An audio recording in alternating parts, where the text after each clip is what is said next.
Okay, here we go. We are going to make a bishop. First thing, you got to make a part. So click on part, double click part, standard IPT, however you make a part, make a part.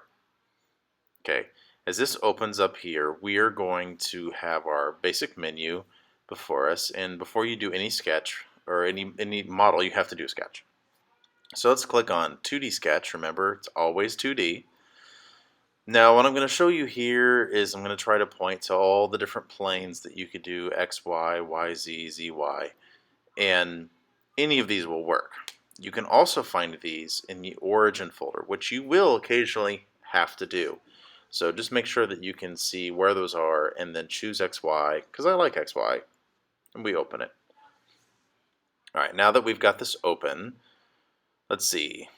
Grab a rectangle. Now we're just going to use a 2-point rectangle, but notice that if you see any of these other symbols and you can't find rectangle, it's here. Right? You always start on the origin, find the green dot, click, release, drag, click again. Here you have your rectangle. Now, I want to give this rectangle some specific dimensions, and we've been really kind of slack with dimensions. We're going to have to get more strict with them, but for right now, just give it some nice easy stuff. And this is going to tell you how big or small your chess piece is going to be. Now here I put 0.75, and here I think I put ½ inch. At the end I think I even tweak that and change it a little bit, but I'm allowed to because I made dimensions. This is the pan tool, the hand, that allows you to move around if you don't have a mouse that allows you to do it for you. So where am I at? Let's make a line. When you're making a revolve or a chess piece with a revolve, you want a line straight up and down. It does not matter how big or how small it is because you're going to revolve it, and that's the line, that's the axis that you're going to revolve around. So all your drawing is going to be on, in this case, the right side of this line. It's going to be just one piece of your thing. Here, let's see. This is an ellipse. Ellipses are fun. I think it takes me a couple tries to get this right.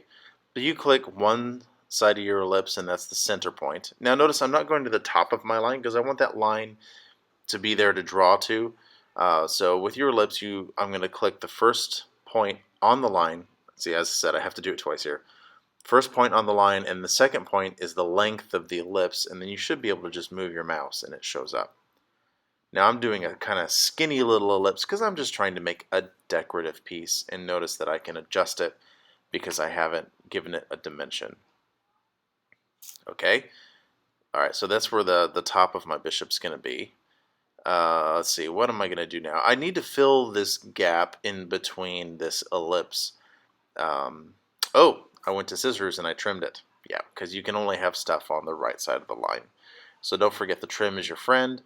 Oh yeah, I use the ellipse also to give myself a little bit of decoration here. Remember, click again, and then I'll trim this again. And the trim is really important because the trim allows you to make sure all the pieces are connected. So I'm sitting here debating what to do when I drew this morning. Oh, I'm making an arc. Okay, so arcs are great because you click one side, you click the other, and then that allows you to kind of choose where you want that to go, and you can drag your mouse. And there's that scissors and the trim again. And there we go. So I've got the bottom piece with the square that I made an ellipse and I trimmed out, made an arc, made another ellipse, and I'm using the trim command just to make sure it's all one nice kind of round thing. Now what you see me doing here is making this line longer. So I just drew another line, because you always need that line to connect to so you can have a complete kind of, not a circle, but connected lines. You don't want an unconnected line there. Now this is a spline command. It's under the line command. It's the first one down. Now notice I'm clicking here. Now you click kind of straight out, and then you come back and click to connect it. Make sure you get that little connection, and then you have to click the green check mark. Spline is a great tool. It allows you to get some interesting shapes really quickly, and then you can even use that little circle out there with the little dotted lines going to it to control the size and shape of it. So here we go. This is a basic profile of a bishop piece.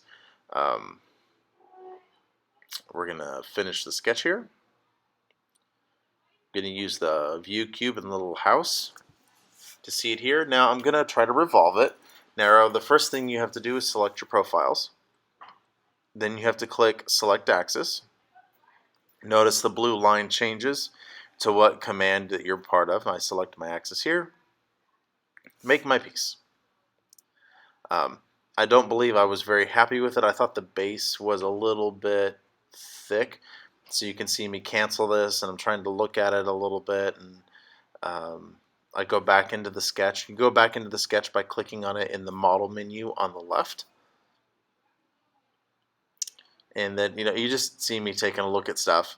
I tried to make a change, and it really just messed everything up. So I said, okay, never mind. And I'm going to go ahead and finish the sketch here.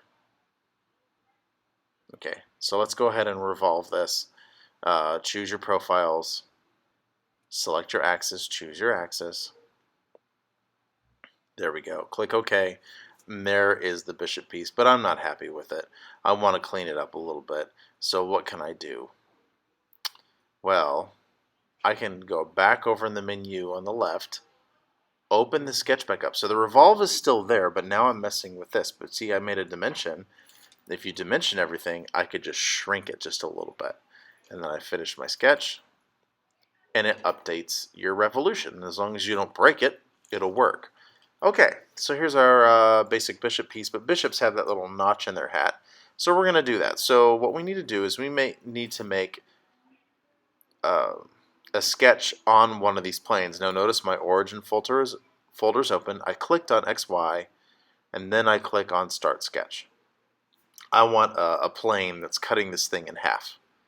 But I can't really see that, so I need to slice the graphics. What I'm going to do is either hit F7, or I'm going to right-click and find the Slice Graphics button right there. F7 or this button, both work. Okay, now I can start drawing. Don't forget to project your geometry. Project geometry takes the geometry that's already there and gives you a line that you can draw to. So here we go. I'm clicking that right now. Click project geometry and then click there. Nice and easy. And now I'm just going to draw a nice little notch just with lines, making sure I'm touching the edge. Click line, and then back to the edge. Okay, now I've created an open profile, and I've drawn this in the middle. That's why the slice graphics is important. I drew it in the middle. It's hard to see, but as soon as I go to extrude, it found it for me. Now, let's see. I have extrude to one side, extrude to the other, but I want this to be a cut. I don't, oh, wait, symmetric would work, but it's still making material. I don't want it to make material. I want it to cut material. So you see, I changed the cut command there. That's intersect. That's seriously not what we want. So let's just go with cut. We'll click OK. And there is our bishop piece. Watch the video in slow motion if you need to. Just pause as you need, and hopefully you'll have a good build.